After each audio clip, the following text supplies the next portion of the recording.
Hello, Vande Mataram students. So last video में हमने आपका जो फोर्थ चैप्टर है how the traders became ruler उसका थोड़ा सा इंट्रोडक्शन पार्ट लर्न किया था। अभी जो है वो हम मेन टॉपिक पे आने वाले हैं कि ब्रिटिशर जो थे हमारे इंडिया में आया तो सबसे पहले भारत को धीरे धीरे एक स्वीट पॉइजन की तरह उन्होंने ले लिया धीरे धीरे कि राजाओं के पास से उनका राज्य कैसे हमारे पास लेना है, उसके लिए कौन कौन सी पॉलिसी को यूज़ किया उन्होंने, इसके बारे में हमें लर्न करना है। कि ये जो टॉपिक है वेलेस्लीज पॉलिसी ऑफ एक्सपांसन, यानी कि वेलेस्ली जो थे वो ब्रिटिश गवर्नर थे, उनका नाम है Wellesley.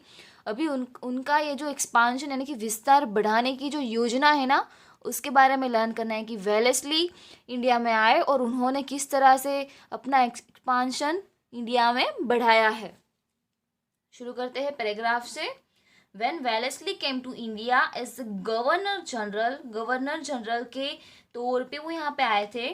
Cut throat competition existed between England and France. अभी जब वेलेस्ली यहाँ पे आए थे इंडिया में गवर्नर जनरल तो वो ना उस समय क्या चल रहा था, एकदम तीव्र फाइट चल रही, बहुत ही स्ट्रॉन्ग फाइट चल रही थी इंग्लैंड और फ्रांस के बीच में कि भाई कौन इंडिया में शासन करेगा, कौन इंडिया में रहेगा। इस बात पे इन दोनों की बहुत ही फाइट चल रही थी। It was necessary to check France from becoming powerful in India, so is expand the British rule in India. Wellesley introduce a new plan which was known as subsidiary alliance, यानी कि सहायकारी योजना। अभी Wellesley ऐसा चाहते थे कि ये जो फ्रांस है ना वो ज़्यादा शक्तिशाली भारत में ना बन जाए, ब्रिटिश से ज़्यादा शक्तिशाली ना बन जाए, ओके, और वो इंडिया में एंट्री ना कर सके, इंडिया की सत्ता वो अपने हाथ में ना ले सके। इसके लिए उन्होंने एक सहायकारी योजना यानी कि सब्सिडियरी अलायंस, इसको बोलते हैं सहायकारी योजना, वो उन्होंने यूज़ किया।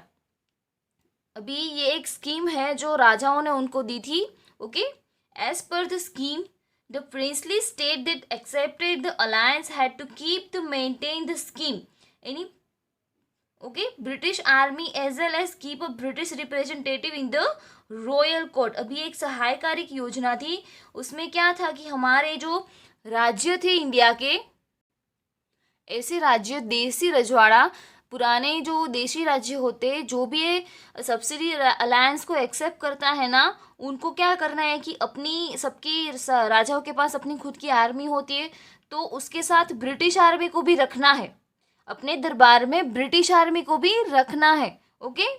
This way the British could maintain the army without spending any money. अभी ये जो राजा होते हैं ना, उनको अपने दरबार में अपनी आर्मी के साथ ब्रिटिश आर्मी को भी रखना है, अपने लश्कर के साथ जो अंग्रेजों का लश्कर था उसको रखना है, साथ साथ उनका जो पूरा मेंटेनेंस होता है ना, उनका जो पूरा खर्चा वो भी राजाओं को उठाना है। आर्मी किसकी है? ब्रिटिश की।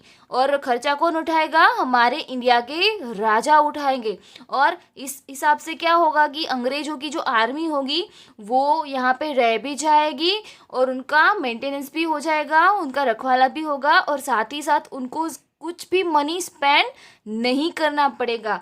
तो इनडायरेक्टली उन्होंने हमारे राजाओं का यूज़ किया। अभी उन्होंने ऐसी ऐसी बातें की होगी ना कि हमारे राजा आपके यहाँ लश्कर में हमारी आर्मी को रखो, हमारे पास बहुत सारे स्मार्ट इक्विपमेंट्स है, बहुत स्मार्ट हथियार है, वो आपको काम आएंगे, हमारी आर्मी बहुत ही ताकतवर है, आप उसको यूज़ कर सकोगे, तभी हमारे राजा ये जो सब्सिडी अलायंस है उसको यूज़ करेंगे। और इसकी एक कंडीशन थी, ये सब्सिडी अलायंस एक पॉलिसी है, एक योजना है, सहायकारी योजना। सहायकारी योजना यानी कि हेल्प करने के तौर पे उन्होंने अपनी आर्मी जो इंडिया के राजा थे उनके रॉयल कोर्ट में दी, वहाँ पे रखने के लिए। और ये आर्मी का मेंटेनेंस चार्ज कौन उठाएगा? सारे राजा उठाएंगे, okay. However the princely states were not allowed to utilise the army that own will. अभी जब उसको चाहिए तब ये जो हमारे राजा है ना वो अंग्रेज़ों की आर्मी यूज़ भी नहीं कर सकते उनकी परमिशन के बिना। जब भी ज़रूरत पड़ी, कोई अटैक हुआ, कोई आक्रमण हुआ दूसरे राजाओं का, कि तभी हमारे राजाओं ने चाहा होगा ना कि हम ये आर्मी यूज़ करें, तो ये एक शर्त थी कि भाई अंग्रेज़ों की परमिशन के बिना हमारे राजा उनकी आर्मी का खर्चा उठाने के बाद भी उनको यूज़ नहीं कर सकेंगे। This system, which made many feel secure in the beginning, made them feel enslaved and threatened. अभी शुरुआत में तो ये जो पॉलिसी थी ना, सहायकारी योजना, सब्सिडी रिलायंस, वो सब राजाओं को बहुत हेल्पफुल लगी, लेकिन धीरे धीरे वो बहुत भयानक बनने लगी, क्योंकि उसका मेंटेनेंस चार्ज ज़्यादा होगा, किसी को हमारे साथ हमारे दरबार में रखना और उसका खर्चा उठाना, और साथ में वो हमारे कोई काम ना आ सके, और वो भी पराए, लाइक वो इंडियंस तो थे नहीं, अंग्रेजों ही थे, राइट। तो ये मतलब एक हमारे राजा जो भी इसको सफ़र कर रहे थे, जो भी ये पॉलिसी के भोग बने थे ना, वो उनको पहले तो बहुत ही अच्छा लगा था, वो लोग सिक्योर फील कर रहे थे, लेकिन बाद में बहुत ही डिफ़िकल्टीज हो रही थी। सब्सिडियरी रिलायंस अटैक like a slow poison for the princely states of India. अभी स्लो पॉइजन यानी कि एक मीठा जहर, एक मीठे जहर की तरह था, कि पहले पहले तो बहुत अच्छा लगा, लेकिन जब उसकी इफ़ेक्ट हुई ना तो वो बहुत जहरीला लगा।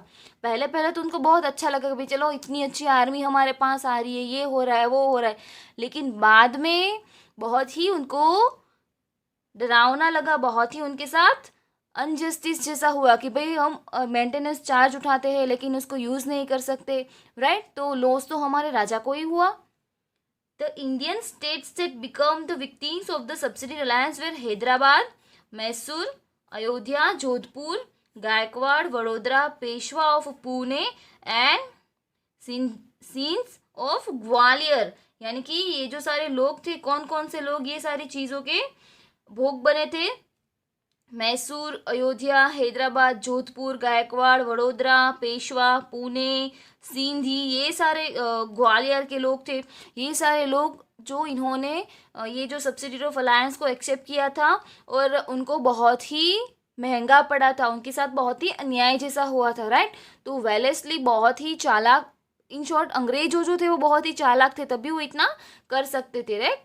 ये जो आपके हिस्ट्री का पोर्शन है, इसको आपको स्टोरी के हिसाब से लेना है, ओके। लास्ट टाइम जब हमारा पोर्शन था उसमें हमने लर्न किया था कि भाई अंग्रेजों आए, पहले तो यूरोप कंट्रीज, पोर्टुगीज़ आए, डच आए, उसके बाद बहुत सारे लोग यहाँ पे आए, और उसमें अंग्रेजों जो थे उन्होंने यहाँ पे शासन किया। अभी अंग्रेजों ने इंडिया में आके उनकी शुरुआत कैसे की, वो स्टेप बाय स्टेप लर्न करना है, ओके।